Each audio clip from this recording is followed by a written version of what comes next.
Hello everyone, I am Krooked and I do stuff, and this is Unscripted, the series where I take a completely unscripted look at games and give it a 1 through 10 rating.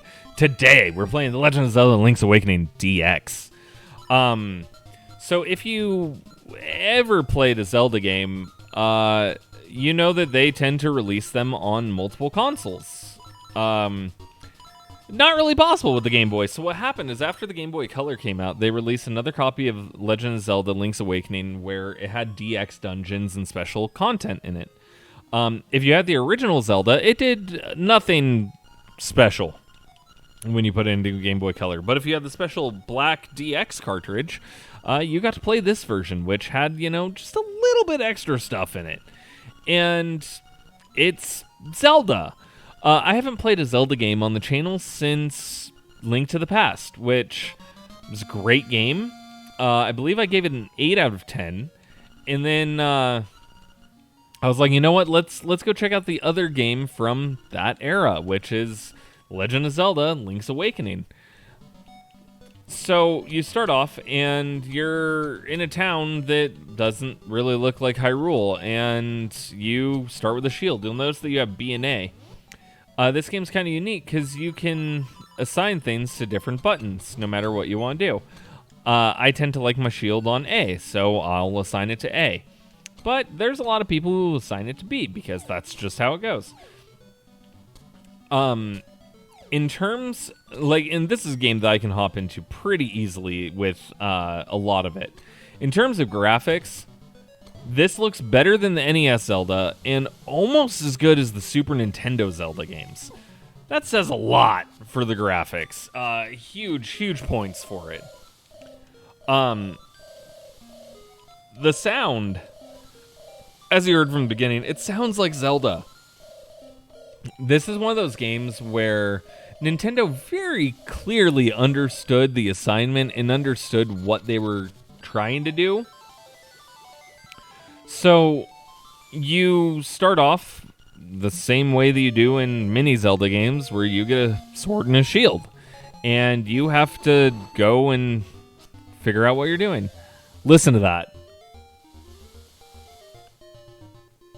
That's the Zelda theme. And it's done in such a good way, because you can clearly tell it's the Zelda theme.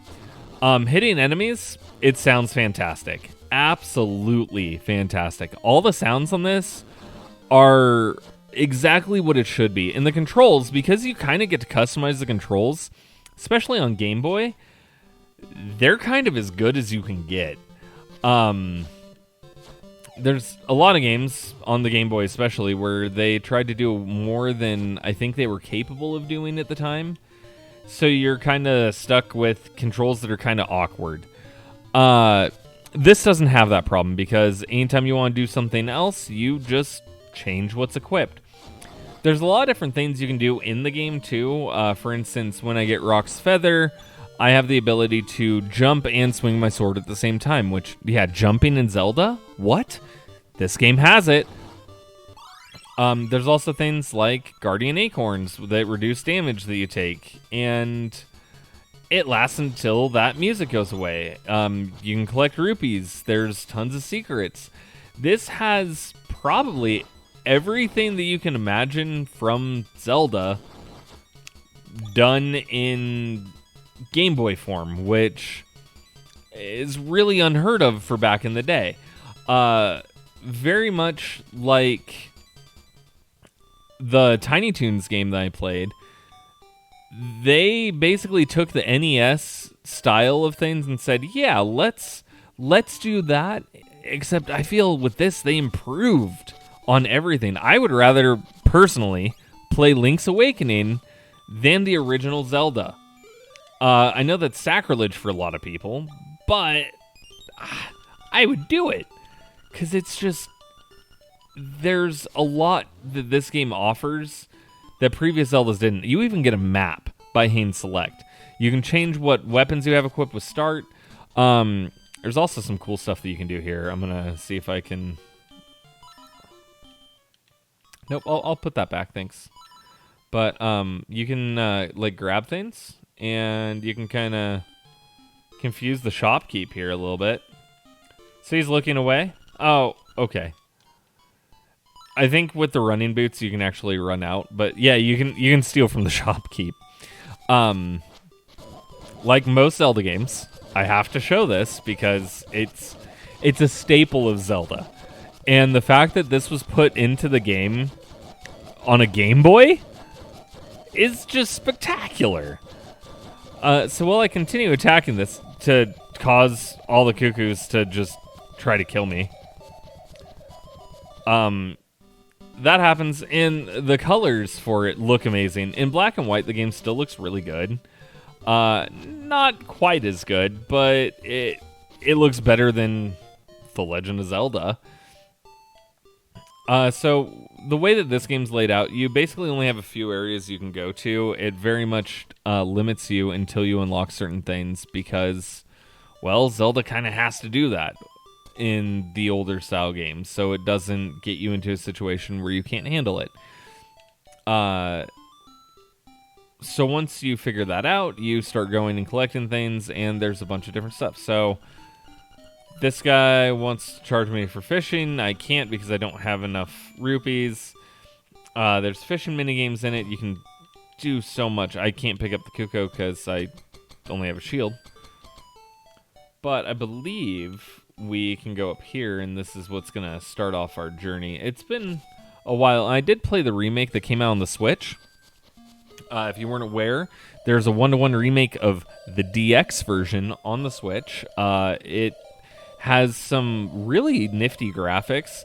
It was Fichu's second Legend of Zelda game. She adores it. Everyone I know who has played this one absolutely adores it.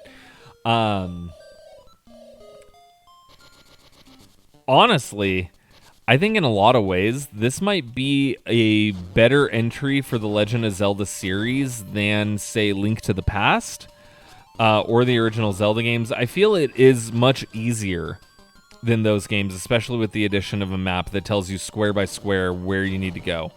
There's some rough hints, but overall, I think the bosses aren't that bad. And with the controls being as customizable as they are, you can pretty much do whatever you want in terms of control. So if you think that, oh, this is a little bit too difficult, or I'm not really enjoying the controls the way they are, you just switch it up, and that's all you have to do. In a lot of ways, I think this is kind of the perfection area of Zelda, because I feel it does everything Zelda needs to do, and I feel it does it in the best way imaginable. There is exploration. It may not be as open as other games, but you still have exploration. It offers a little bit of everything for everyone. And it does it in a very digestible way where you can just enjoy it. If you've never played a Zelda game in your life and you pick this up, you're going to go, okay, cool, because it kind of gets you right into the action. And it gives you a shield, which you're probably like, this is an adventure game and I'm starting with a shield? But then you pick up the sword, and it teaches you right from the get-go of, hey, I can use the shield to push things out of the way that aren't going to allow me through. And that's, a key concept in Zelda that I feel has been lost in the more modern Zeldas. Then it does things like this, which makes it kind of arcadey. So I have the Sword of Power. Nothing I encounter is going to really be affected by it, but normally something that would take like 2 or 3 hits would only take 1. So as you can see, I've went through a few areas where I couldn't do anything. I found a fairy. She's going to heal me of everything. And, it has this nice little thing. The graphics here are awesome. The sound is awesome. The gameplay is awesome. And even though I'm not the biggest fan of the story of this, for reasons that you'll only find out if you play it, I do think that this is Zelda in every way that it needs to be. If you're going to get a Zelda game, even though I like Link to the Past more personally, I think this is top-notch, best of the best kind of a Zelda game. Because of that, the score that I'm going to give this is 10 out of 10. because it is so digestible. It is such an easy to pick up and approach game, and it's so fun in so many different ways, and there's so many unique characters, and it's not as difficult as Link to the Past. It's not as bland as Link to the Past in a lot of ways. It's not nearly as difficult as The Legend of Zelda, and it's not something where it's a complete departure from the series like Zelda 2 is. You are going to get lost, but it's fun to get lost in this game, especially with all the unique characters, like the whole animal village. That whole scene is great. If you're like, what animal village? I kind of showed you a little bit of it earlier with the crocodile, who is a fun guy to talk to. This has every trope of Zelda, but it also has every benefit of Zelda.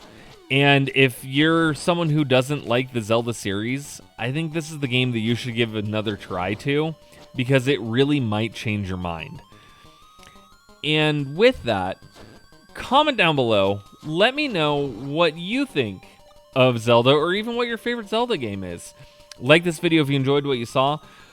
Don't forget to hit that subscribe button so that way you'll never miss an episode of Unscripted. And hit that notification bell so that way you'll be notified whenever a new episode of Unscripted does come out. Other than that, I do want to thank you for watching Unscripted, and I will see you on the next episode.